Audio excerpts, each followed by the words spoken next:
My character is the comic relief in the game, Sir Cadwell. He's a kind of Don Quixote character.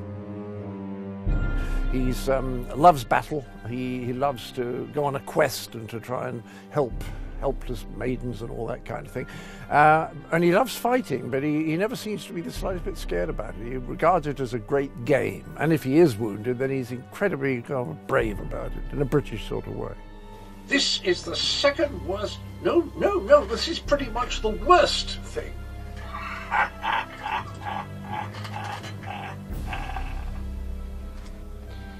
One fine day in the middle of the night, two dead kings got up to fight. Back to back they faced each other, drew their bows, and stabbed themselves.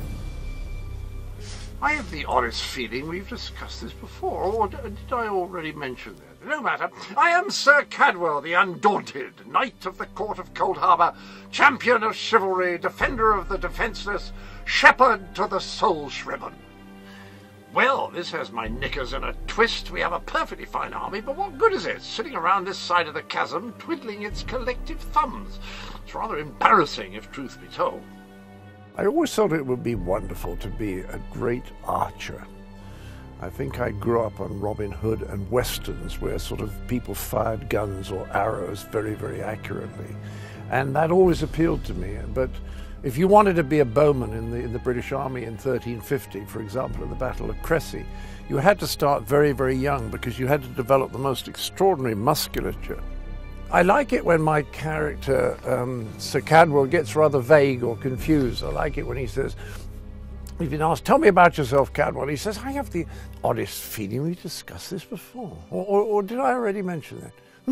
Oh, no matter. I like that kind of vagueness. I like playing that. Based on my experience with the Elder Scrolls Online, I would definitely do another video game because I had a really good laugh. And it was really fun. And I'm interested to see, not that I'm very good at playing video games, I feel like I would only sort of get to the first level and never see the stuff I've done. But it was really fun. I'd definitely do it again. I like being in the dark. I voice Queen Iren in this, and she is a queen, so she's quite tough and uncompromising, but then seems to have a softer side and a humorous side. And I've enjoyed all of that stuff, but I did quite like when I had to talk to somebody who turned into a cat, but I was a man. I've been a man as her twice, and that was quite fun. I wasn't expecting to have to do that, so it was nice. Outright traitors like Norian we end, no question. The problem is that traitors like Norian are only fanning the flame. If I can't win over my people, the Heritants will be dealing with me instead of the other way round. Your king needs to stop talking out of the side of his mouth. He has a lot of Dominion blood on his hands. We're not going to easily forget that, and we're certainly not going to fight by his side in Cold Harbour. I think they will find my character is very fair and a very good leader, very imposing, and a great warrior, but also has a kind of softer side and a very good heart, and will be helpful to the player. I think my character is a very imposing leader and a great female, strong role model. But she's also somebody who has a lot of hardship and tragedy and betrayal going on during the video game, and I think that gives her quite a sort of sympathetic side that I think people will respond to. Video games have got better. They're much better now, like The Elder Scrolls is the best way going. I think mine's the best part, but I hope you all love it. I'm sure you will. I'll take away the love and understanding and care, and I hope they take that with them. Thank you. The character I'm playing is blind, and so I put my glasses on, and I act blind. If you look very carefully, you'll see my eyes are closed, which is very clever for me to do that. And then I flick them open now and again, just a little tiny bit, to read the lines The Elder Scrolls Online marks a second video game. Things like that, I have to read them out loud. So how on earth they expect me to play a blind man and also speak a lot leaves me, angry. I get very angry about it. Blind. Lyris, are you all right? Lyris, are you all right? How's it like that? Pretty good. Right. Indeed. But let us not get ahead of ourselves without an understanding of where we are bound. The Red Guard Swordmaster, Saisahan, leader of the Imperial Dragon Guard. In truth, I feared you'd kill me where I stood if you knew who I was. You certainly wouldn't have allied with us so readily. I caused this, all of this. If Molag Bal destroys this world, the blame will be mine and mine alone. Well, I'd like to play an elf. That's the part I'd be really good at. Elves are quite short. I'm not short, I'm a bit overweight and not very tall, but an elf would appeal to me. They're funny, they're interesting, they climb trees. So an elf would be my sort of thing. I'd be an elf. Also, they have the added advantage, elves, of sitting down a lot. I love sitting down. If you played a king or some duke or something, you have to keep walking around. I don't do that. So I'd be happy to play an elf. I like the Elder Scrolls. I'm tailor-made for the part. And I'm used to playing blind men. I always play blind men. I enjoy it very much. The character I play in the Elder Scrolls is called Abnathan. The best way to describe him would be supremely confident and arrogant. A man who clearly has a very, very high opinion of himself and a very low opinion of others, which is even more crucial. There's this ongoing sense of him being very sarcastic and very aloof. He doesn't quite believe that anyone can be as powerful or as strong or as decisive as he is, or as they need to be. So there's always this little tension of trying to, he's very sparing with his compliments, but very generous with his sarcasm.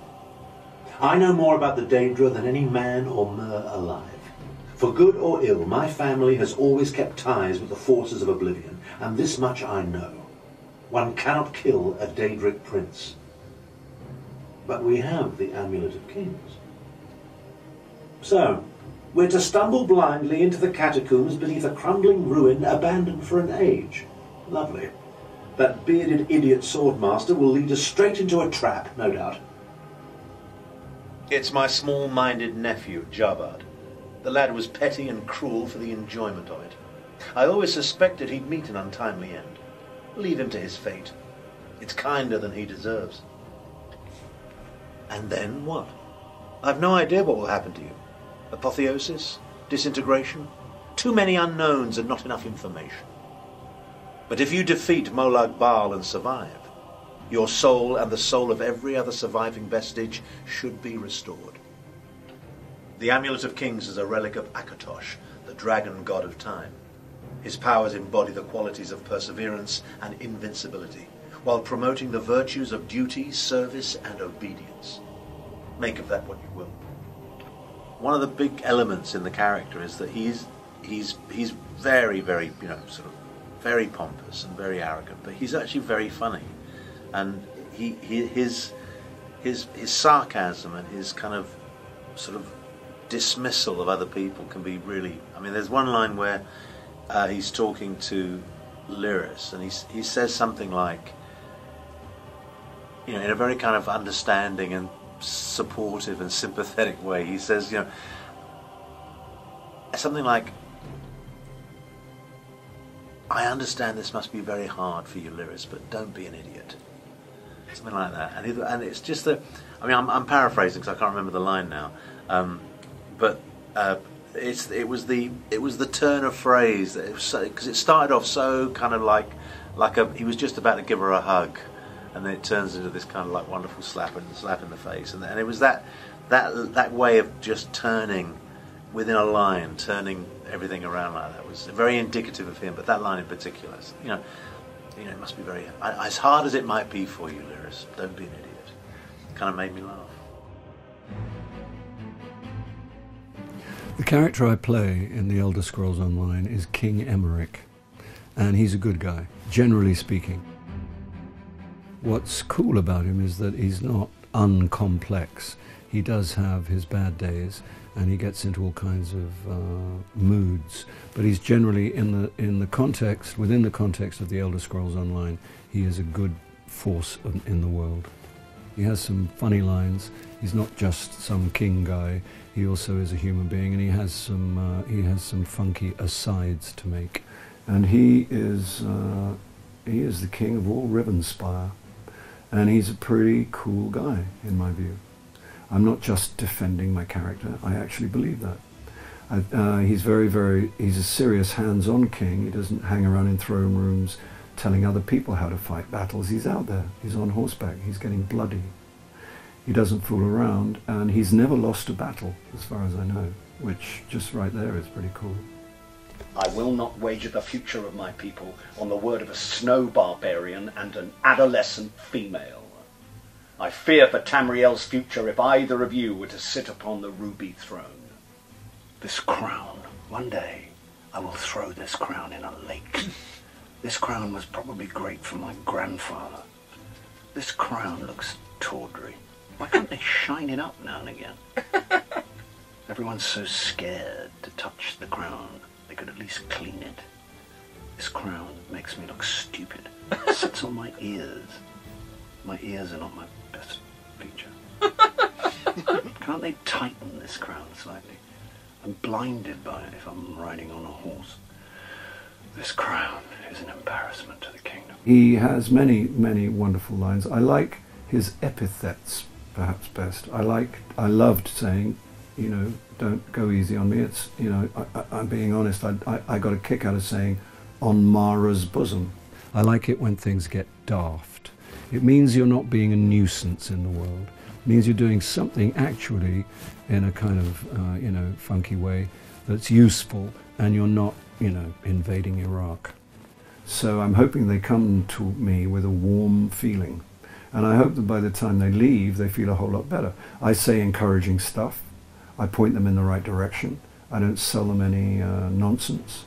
And I'm generally on the player's side. And it's also part of my job, I have to say, that if they do anything wrong in the game, I get to tell them. But then it's tough being a king. And the crown doesn't fit, because my great-great-great-great-great-grandfather apparently must have had a very small head. So I get a lot of crown aches. I like the variety of things you have to achieve vocally. I like the fact that it's concentrated into a relatively short period of time. I've had a very pleasant time working with the people here. I'm in Paris, I have to come clean, and it's a beautiful summer's day. The character that I'm playing in the Elder Scrolls, or as we like to say, the Scrolls. Those are that as a part of the family, you know. Well, of course, I am playing an Archvillain, and but as I always say, you know, a piece is only as good, often, as its villain. And I think this one is particularly nasty, actually. I think he's going to beat up the player of the game quite nicely.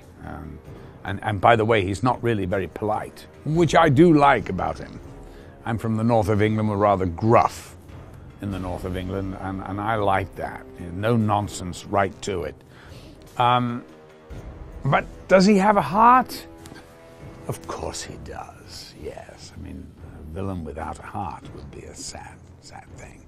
So we try and give him some vulnerability. I don't quite know what it is, but... And do I enjoy playing them? Of course I do. I mean, I'd much rather play the heavy than the hero. Submit to the will of Molag Bal. Fall to your knees and worship me. I don't need to kill you. I just need you to wish you were dead. I grow weary of your games, Meridia. I grow weary of your games, Meridia. I am God of Oblivion. You are less than nothing. I will have you, Vestige. Pathetic prophecies and trinkets of holy powers are fleeting. I am immortal. I am undying. Your world will drown in blood. All of Nirn shall be mine. I would hope, though, that people will go, wow, that guy was pretty cool. I don't want them to emulate what he's doing or saying even, but just, you know, he's got to be this threat and you know, I hope there's a little bit of humor there somewhere. He's one of those characters. He's really a beloved and sweet guy underneath all that. Your black heart pleases me, mortal. I'll leave you with a gift. And one day, you will repay me with your soul. Yes, well, the character that I'm playing in the Elder Scrolls is Molag Bal, or Little Mo for short. He's actually, how can I put this? He's I hate to use this word, but it's the only word that really describes him, a demon god. I think that actually video games, they lend themselves beautifully for movies, don't they? There's a lot of them about. I'm Malcolm McDowell, and we've been working on the Elder Scrolls, and I'm playing the part of Little Mo.